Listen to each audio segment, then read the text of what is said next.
Hi, I'm Carrie Weber. I'm the president of the Connecticut Art Trail. I'm also the director of the Fairfield University Art Museum. But in my capacity as the president of the Art Trail, it's my great pleasure to welcome you this evening for a gallery talk with James Prosek. We're so grateful to James for taking on the very large task of curating this incredible celebratory exhibition. So Made in Connecticut is the name of the exhibition, and it is a celebration of 25 years of the Connecticut Art Trail. The trail started in 1995 as the Connecticut Impressionist Art Trail. And now 25 years later, we've gone from 10 members to 22 members and are really proud to be one of the major trails in the state and one of the most important art trails in the country. So I hope you enjoy the gallery talk, and I hope you'll try and get to the Wadsworth to see the exhibition in person and enjoy the show. Thanks. Good evening and welcome. I'm Tom Lohman, Director and CEO of the Wadsworth, and I'm delighted to host you on this inaugural day of our presentation of Made in Connecticut, a show celebrating the 25th anniversary of the Connecticut Art Trail. The show is kind of amazing. It starts with objects like this made here in Connecticut over 250 years ago and extends on to a maker tradition that is extended from the decorative arts to painting, the phenomenon of the Connecticut Impressionists that drove creativity here in the state 100 years ago, to artists working here today. You can see works by James Prosek, for example, tonight's speaker, in the distance. You know, it's a varied story about professional artists, art professors, people like Barclay Hendricks, the institutions that have centered the frame for us for the experience of culture here in Connecticut. And it even includes a car that was custom designed here in Bridgeport for use at the Lime Rock track. It's a wonderful show. I hope you get a chance to come down and experience it here at the Wadsworth, 600 Main Street in Hartford, Connecticut. We're open from this point forward, noon to 8 Fridays and noon to 5 Saturday and Sunday every week. Come on down and see us.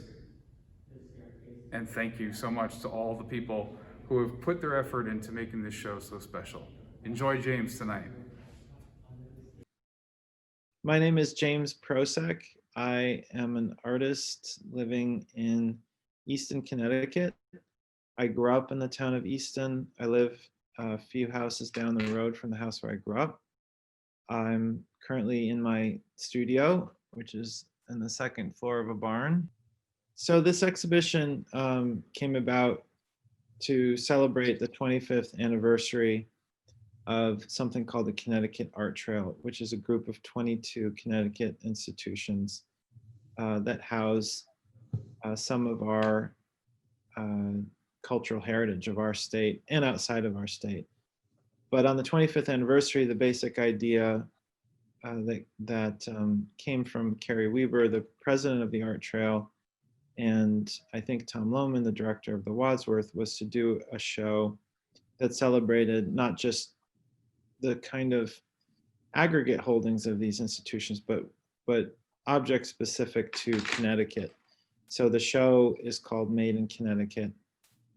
And I was approached to be the curator, and I happily accepted. It's a great honor to work with an institution like the Wadsworth, but also work with the 21 other institutions that are part of the Connecticut Art Trail.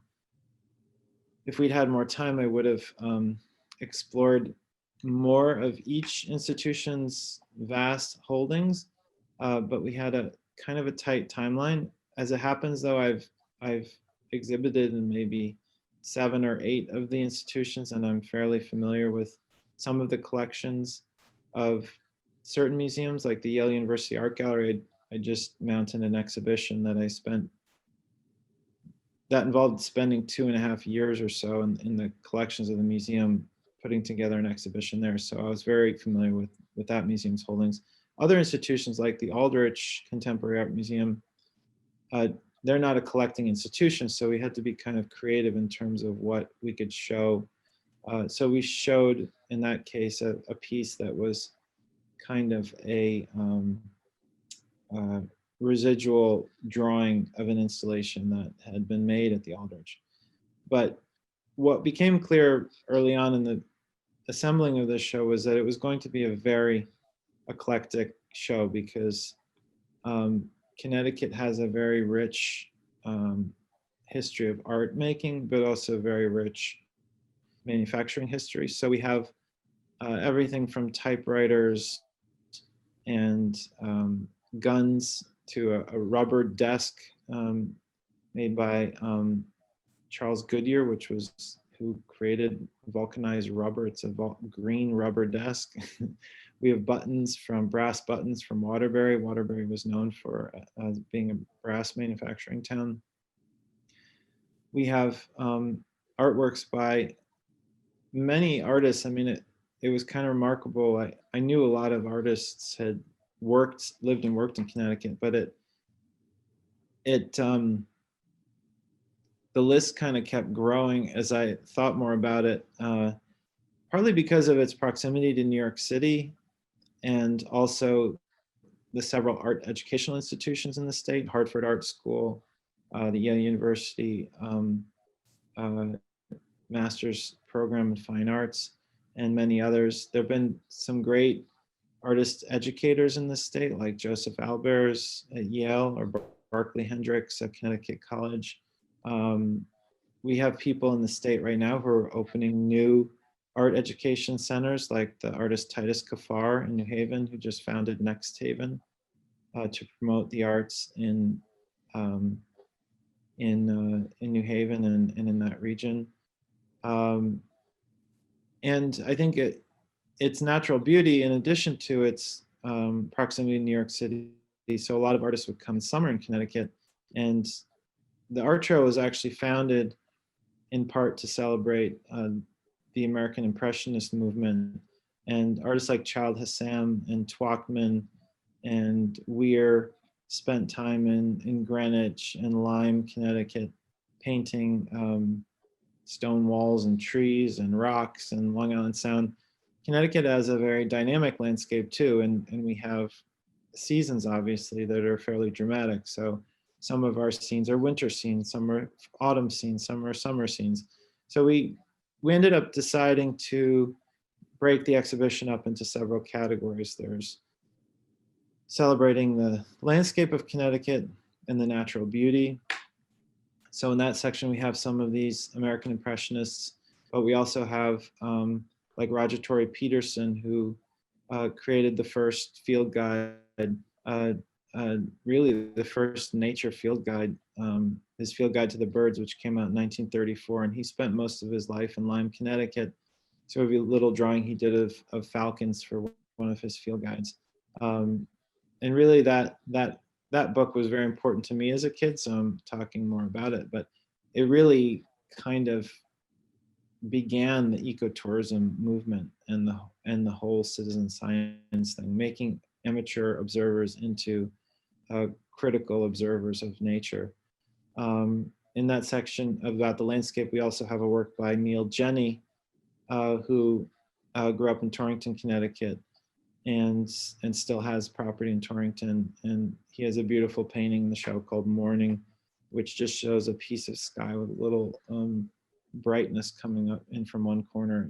And Jenny, like other artists, many artists like Rene Magritte or others, combined imagery with words in sometimes illuminating, sometimes cryptic ways.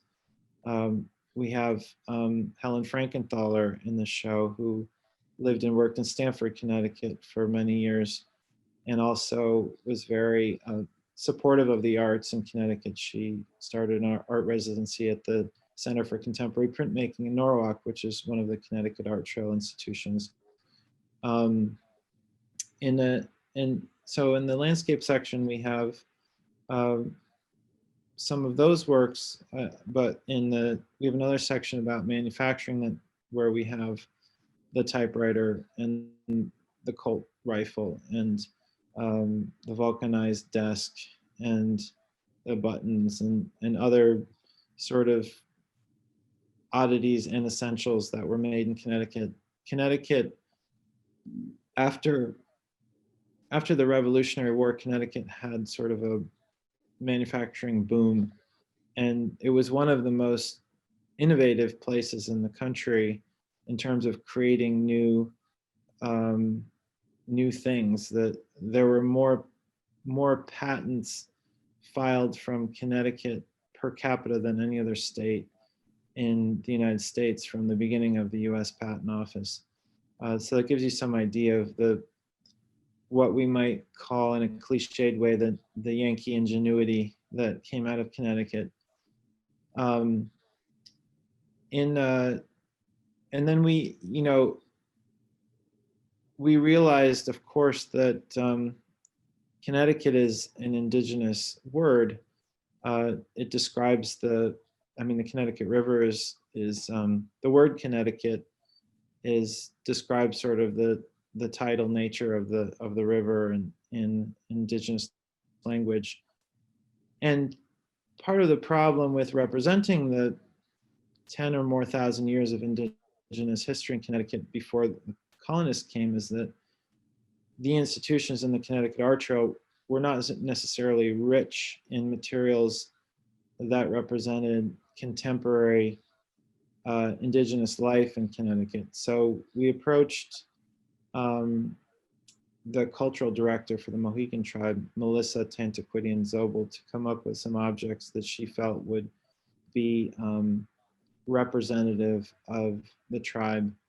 And one thing she suggested was that we have an object that had wampum in it. And wampum is made from quahog shells that are clam shells that are polished down. You can see the beautiful blue and white veins through them. So there's a piece by a tribal artist, a wampum necklace that's really beautiful. And wampum was an important foundational material for Native Americans in Massachusetts and Connecticut.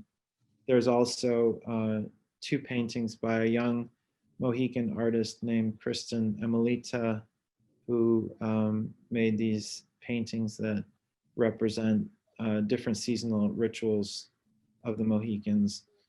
There's some beautiful paintings in the show that kind of show just as Connecticut had a boom era with manufacturing, and also had a sort of a bust era. And there's a couple of paintings in the show that really highlight the beauty of the manufacturing time when it was moving, but also post-boom, and the beautiful decrepitness of like the Naugatuck Valley. So we have this piece by Peter Paskus, who's still alive, that I really love. It's called Pine Hill. It's just like a rooftop view of Waterbury. Another piece, Milton Avery, of course. There's a painting there that shows the industrial kind of landscape of the Hudson, but it's not all that different from the Connecticut industrial landscape. And Avery spent a lot of time in Connecticut and lived in Connecticut when he was young. He and his wife would summer in Collinsville, and there's also a landscape of Avery's from Collinsville. We have this Simkovich painting, which is another kind of hybrid of the rural and the industrial. There's beautiful, these kind of quirky electricity poles next to horses and human habitations. So they're not trying to like separate necessarily the beauty of the human from the non-human. Even in the more pastoral pictures by some of the artists who spent time in Lyme, Connecticut, like Child Hassam or J. Alden Weir, or Alan Butler Talcott. There are a few paintings that show, even in the most rural scenes, like this one by Frank Dumont, who I really love personally. This painting's in the Florence Griswold Museum collection. It shows this beautiful stone wall. I've been kind of lately obsessed by stone walls because they're a really big part of the Connecticut landscape, all of New England, but Connecticut was the end, and Long Island, the terminal end of the glacial moraine during the time of the glaciers. up to 13,000 years ago. When all that ice melted, it dumped just millions of tons of rock on the landscape. When the Native Americans first cultivated the land, they would just slash and burn the trees and grow crops among the kind of ruin of the slash and burned landscape. But as the land was cultivated and cleared more by the colonists, it was the soil was exposed more to the elements and to frost when the canopy was gone completely, and as the ground froze more heavily, the frost heaved the rocks up from the many layers of soil that had built up on top of the glacial detritus, and all of a sudden the fields were just littered with rocks, and the early colonists had to figure out a way to get rid of the rocks. So they just sort of started dragging them to the perimeter of the field and throwing them in piles, and then later made them into better looking walls sometimes. So you see stone walls in a lot of Connecticut paintings. This one by Guy Wiggins also, you can see the wall along the road. And, you know, stone walls have made their way into a lot of art history, but also the literature of New England, like, of course, Robert Frost's famous poem, Mending Wall. I've been rebuilding some old stone walls on our place here in Easton, Connecticut, so I've been thinking about walls a lot. There's some other, you know, I grew up and have lived in Connecticut my whole life. I make my living as an artist. Just locally, over the years, I've come to learn about particular artists who influenced the landscape around my area. One in particular was Anna Hyatt Huntington, who was an artist and a patron. Her husband was a railroad baron. They had a lot of money, and she made these beautiful sculptures, mostly of animals. But when she and her husband passed away, they gave over 1,000 acres of land to create a state park called Huntington State Park in Reading, Connecticut, which is a town north of me. And I spent a lot of time in that place when I was a kid. And you can still see the old carriage roads and stuff, and imagine the places that Huntington used to travel or walk and look at nature. But in the parking area for this preserve are two major bronze sculptures by Anna Hyatt Huntington of a wolf and of a bear and some cubs. And so I really wanted to put some works by Huntington in the show, and luckily the Wadsworth had a couple.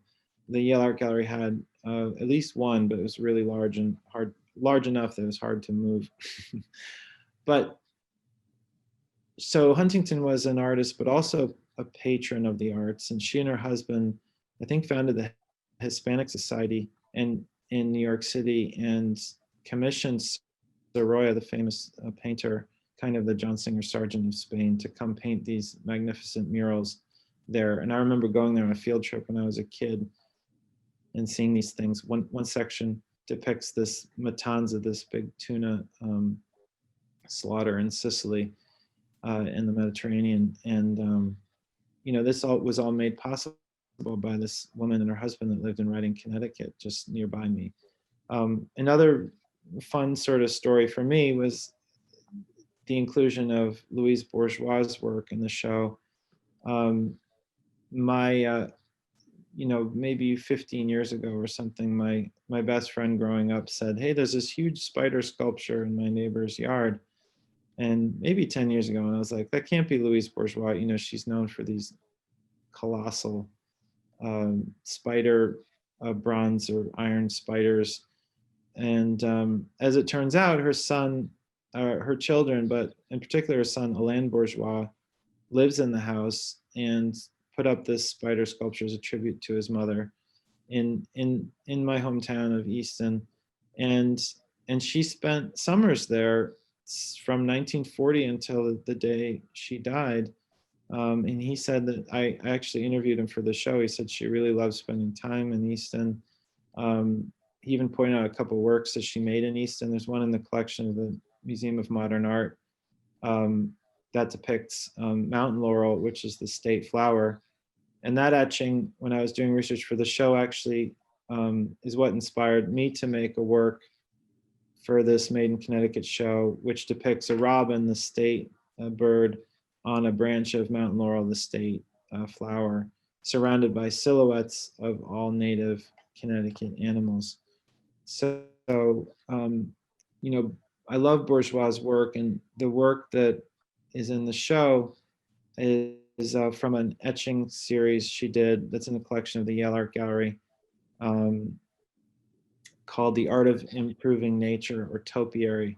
And so what I love about that title, The Art of Improving Nature, is, and there are these drawings of people in trees, and this tree that's sort of trimmed, and some of them are just like limbs of people with limbs of the tree.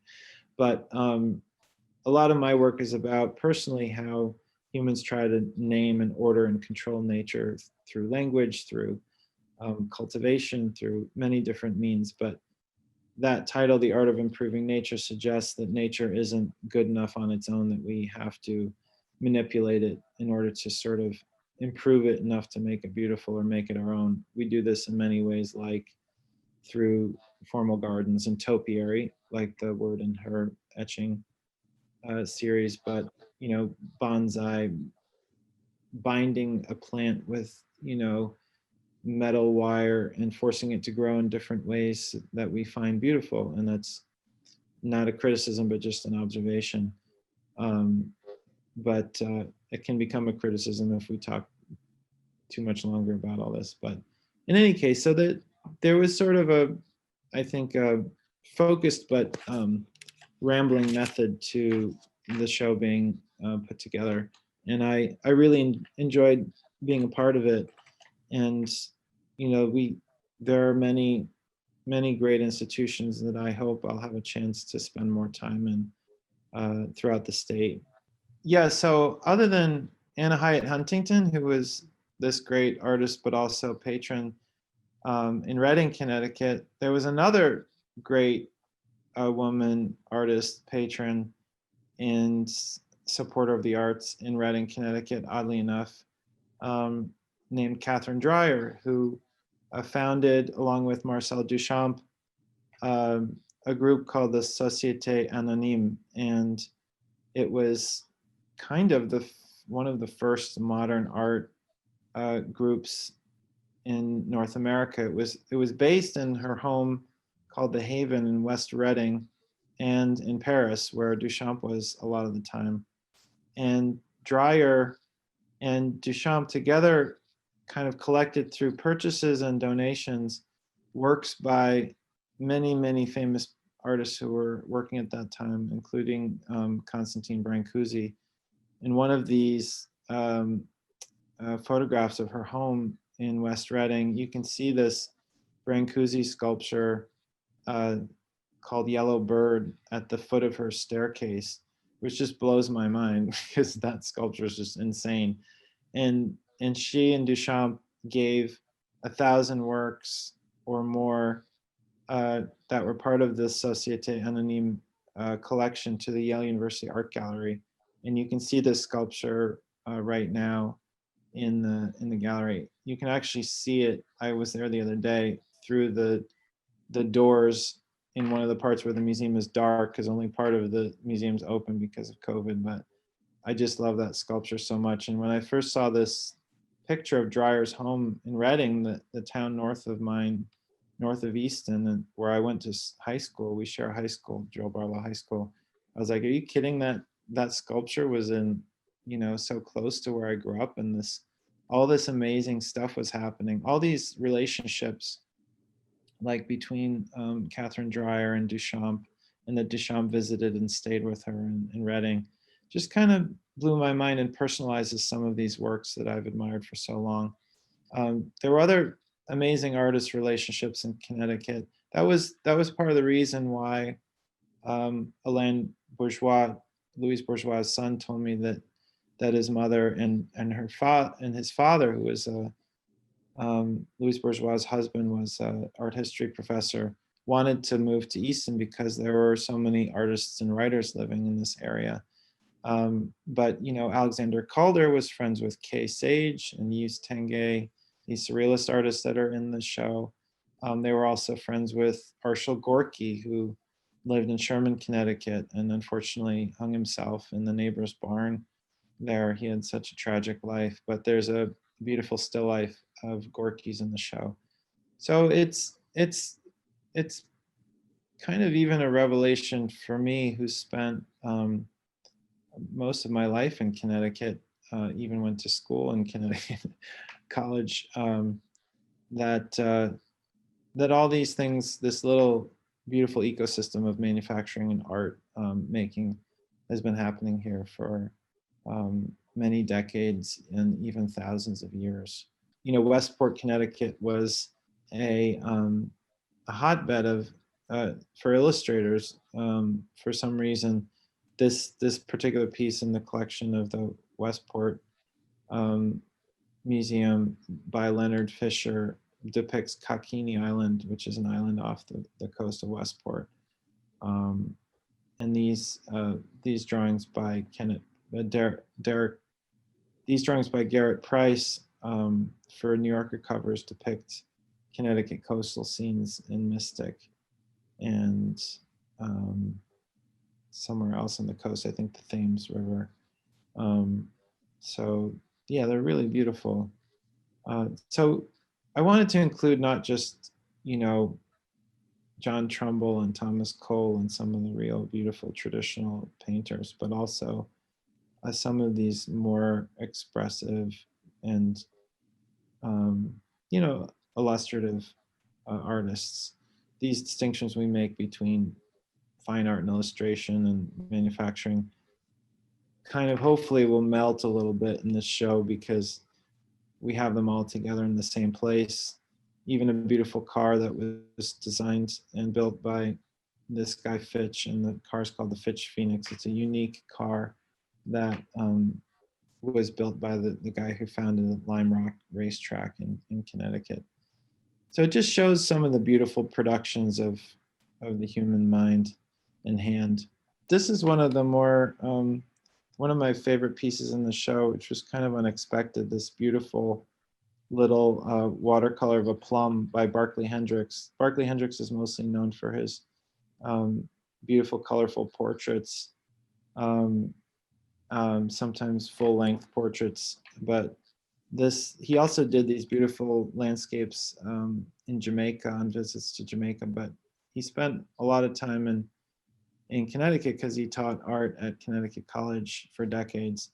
And I believe his wife gave this work to the Lyman Allen Art Museum, but it's just such a beautiful little natural history study.